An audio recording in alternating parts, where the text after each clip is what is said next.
I listened to the Jones versus Abel hearing today, and honestly, it felt less like a legal proceeding and more like a guided walkthrough of Stephanie Jones's personal alternate universe, where rules bend, timelines are flexible, and consequences are apparently optional if she just insists loudly enough that she's the victim. When everything is audio only, all you have is your words and your logic. And today, the logic was hanging by a thread the entire time. Let's begin with the loudest contradiction. In her written filing, Jones presents herself as a perfect rule follower. She claims she did everything on time, complied with every deadline, followed every order, and behaved like the judicial system's favorite child. Then today's hearing starts, and Judge Lyman immediately asks the questions she absolutely did not want on the record. Why did she miss the August 15th deadline? Why did she never file a motion to compel? Why didn't she request an extension? Why did she act like the schedule was something she could roll over into next semester? The judge wasn't rude, but he wasn't buying the story either. And her lawyer could not explain it in a way that made even a little bit of sense. Then her team tried the classic shock and awe routine. They claimed they had no idea Melissa Nathan would deny being involved in the Stephanie Jones website until her October deposition. This was supposed to be their dramatic twist, their big reveal, except Nathan denied that exact same thing back in March. That is a documented fact. It is not new. It is not surprising. And it is definitely not some sudden discovery. When you pretend someone changed their story and the judge knows they didn't, nothing lands correctly.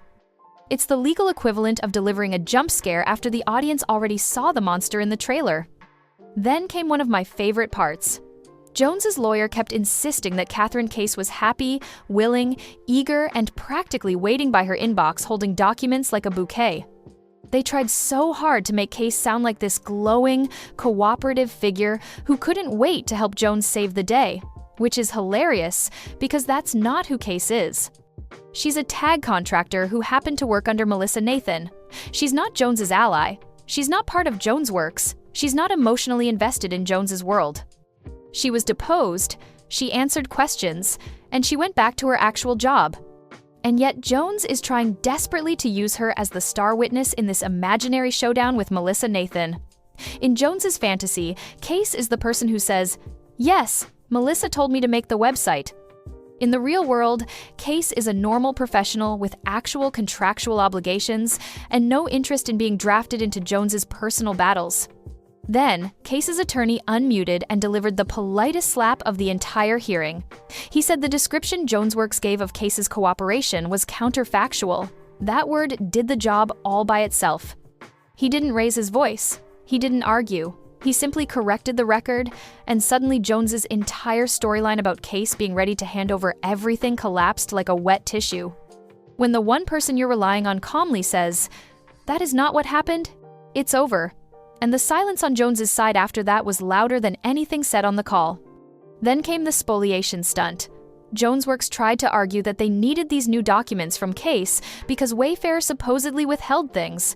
Dramatic, emotional, completely useless. Because Kevin Fritz immediately pointed out that the spoliation argument they dragged into the hearing wasn't even from this case. It came from Blake Lively's lawsuit. They literally used the wrong Case's spoliation claim as justification. It's one thing to throw spaghetti at the wall, but it has to be from the same kitchen. And speaking of contradictions, we have to talk about the phone. The phone is its own saga. In her written answer, Stephanie Jones denies accessing Abel's phone data. She denies everything like it's her religion.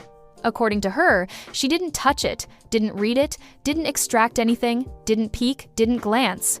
Meanwhile, her own filing admits she seized the device, demanded the passcode, pulled call logs, pulled text logs, hired a digital forensics contractor, viewed the contents, and still refuses to release Abel's phone number more than a year later.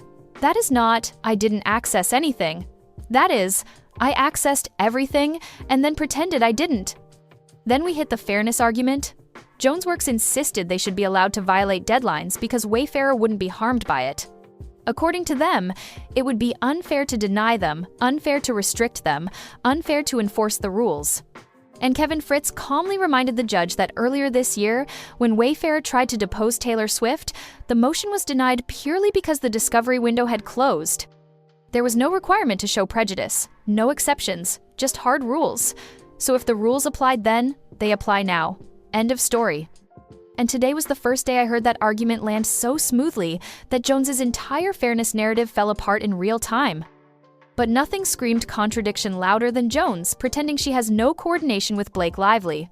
In her filings, she acts like Blake is a casual acquaintance at best, maybe an old networking contact. Maybe someone she once emailed. Nothing meaningful, nothing coordinated. And then today, Blake's attorney logs into the hearing like it's their standing weekly appointment. The judge acknowledges them, gives the polite little nod, and immediately follows it with the reminder that this motion has nothing to do with Blake. You cannot pretend there's no connection when her lawyer keeps popping up in scenes she's not even cast in, like a background extra who refuses to leave set. And then we get to the Abel angle. Jones keeps insisting Abel wasn't harmed, wasn't impacted, wasn't damaged.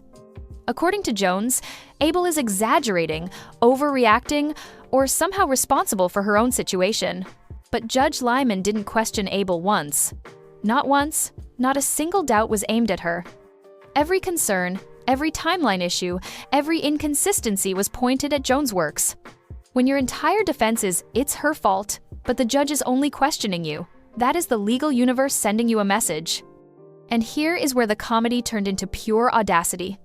After all the contradictions, after all the missed deadlines, after being questioned on her timeline, after her own witness's lawyer corrected her, after her spoliation argument fell apart, after her fairness argument backfired, Jones still asked for her counterclaims to stand and for attorney fees. Imagine asking for attorney fees after demonstrating you did not follow the schedule. That takes a level of boldness most people unlock only after a near-death experience. The truth is simple. In my opinion, after everything I've heard and read, Stephanie Jones tried to manufacture a world where she did everything right, everyone else is wrong, and all her contradictions magically disappear if she says them fast enough. But today's hearing stripped all of that away. No theatrics, no handwritten dramatics, no back-and-forth excuses, just her arguments laid bare. And the moment you remove the distractions, the inconsistencies shine through like neon signs. She keeps insisting she's innocent while simultaneously spending an exhausting amount of time explaining why her actions shouldn't count. She denies everything except the parts she accidentally confirms. To me, it looks like she tries to frame others, while her own timeline exposes her own actions. And at this point, the only thing she hasn't denied is being part of the lawsuit. Give it another filing. She'll get there. This case is falling apart piece by piece, and today's hearing just ripped off another chunk.